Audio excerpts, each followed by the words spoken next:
We are reading Race Cars, a children's book about white privilege by Jenny DeVeny and edited by Sharnae Gordon.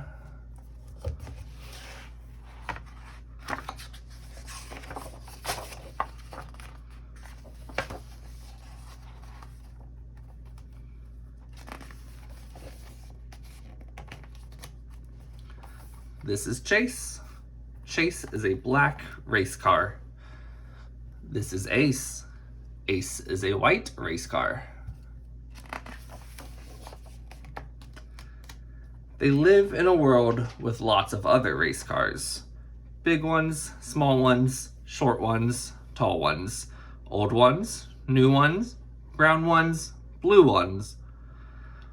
Chase and Ace have been best friends forever. For as long as they can remember, they have been training together for the world-famous annual race car race. Last year, they were finally old enough to enter the race. For as long as anyone could remember, every year when the big race came around, a white car would win the race. A white car would come in 4th place, 3rd place, 2nd place, and 1st place. Until last year. Last year, Chase won 1st place and Ace won 4th place. Sometimes competition can come between friends, but not for these two. Ace was so happy for Chase, and Chase was so happy for Ace. They loved to race and did not care about place.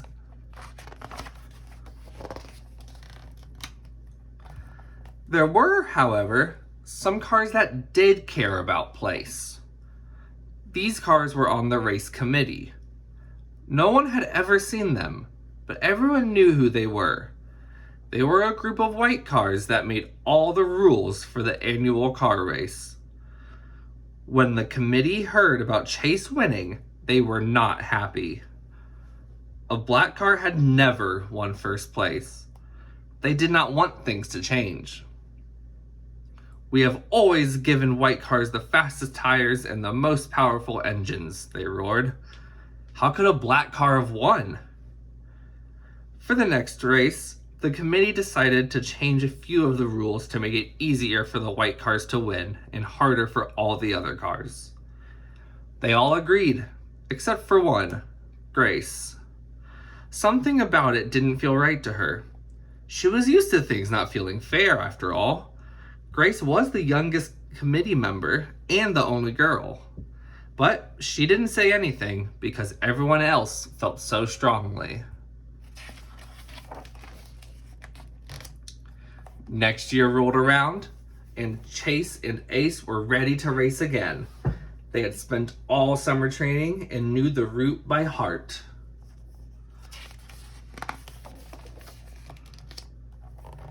Chase started off faster than ever. He zipped around the track as the crowds cheered him on. Once around the track, straight through the cornfield, over blue mountains, through the magical forest. Chase was getting ready to cross the bridge when he noticed a sign that had not been there before.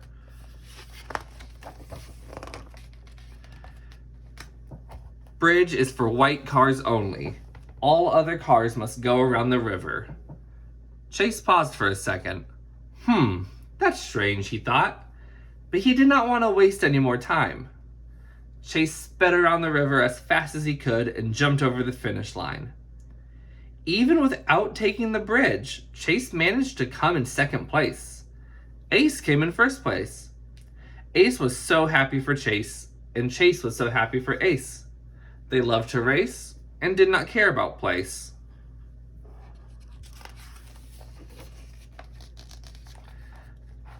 But back at home, something was bothering Chase. It just did not seem fair that the bridge was for white cars only. Was he not as good as the white cars? Was something wrong with him?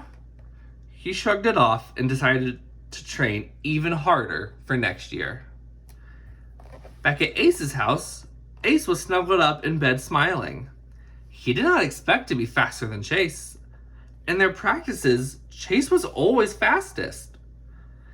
I guess I'm I must be getting much faster, thought Ace. He drifted off to sleep dreaming of next year's race car race.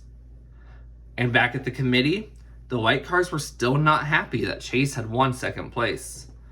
They decided to change more rules to make it even easier for the white cars to win, and even harder for all the other cars to win.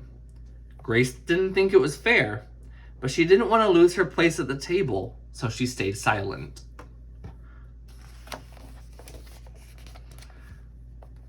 The next year rolled around, and Chase and Ace were ready to race.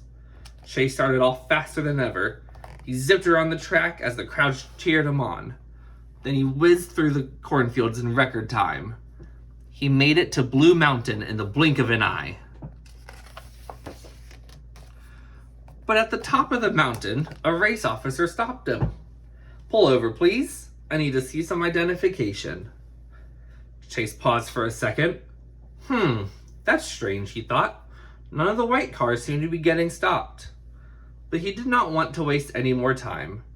He showed the officer his identification and continued the race through the magical forest. Chase sped through the river as fast as he could and jumped over the finish line. But because the race officer stopped him, Chase did not place, and Ace came in first instead. Chase was happy for Ace, but they were both upset about Chase's race. They loved to race and did not care about place. But the committee had just announced a new rule. Cars that did not place this year could no longer race next year. Next year, Chase would not be allowed to race.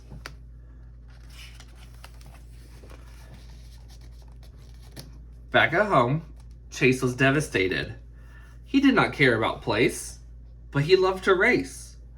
What would he do now? Chase could not help feeling like he was not as good as the other cars. He felt something was definitely wrong with him. Why else would he not be allowed to race? That night, Chase cried himself into a long, deep sleep.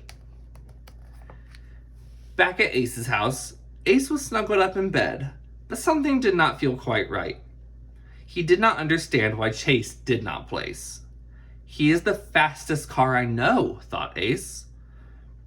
Next year would not be the same without his best friend. Chase was the reason that Ace liked to race in the first place. Ace sighed, shrugged his shoulders, and drifted off into a long, deep sleep.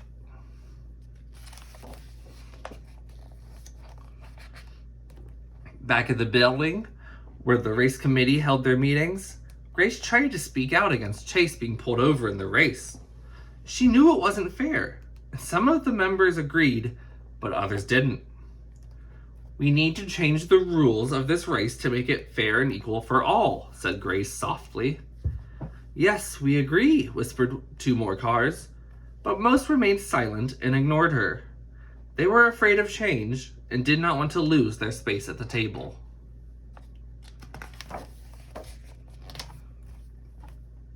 Next year rolled around, and Chase was at the race to cheer his best friend on. Ace started off faster than ever. He zipped around the track as the crowd cheered him on. Then he whizzed through the cornfields in record time. He made it up Blue Mountain in the blink of an eye. Ace was heading for the magical forest when something made him pause. A forked road with two separate paths, one for white cars and one for all other cars. Why have I not noticed this before, thought Ace. Ace wanted to know what was down the other path. He wanted to understand what the race was like for Chase. Ace took a right and went down the longer path instead of the shorter one. He sped off into the magical forest faster and faster until he realized that he was lost.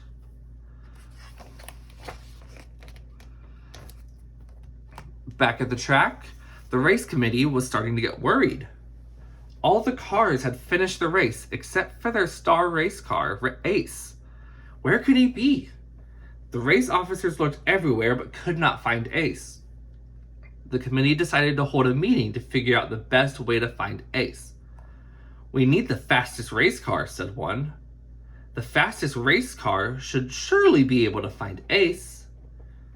But Ace is our fastest race car, said another. No, shouted a voice from the back of the room. The committee turned to see where it had come from. It was Grace, and she could not stay silent anymore. This time they would listen. The fastest race car is Chase, even though we did not ever let Chase have a fair race, said Grace. Take down those unfair signs. If we let Chase race at his fastest pace, he will definitely be able to find Ace.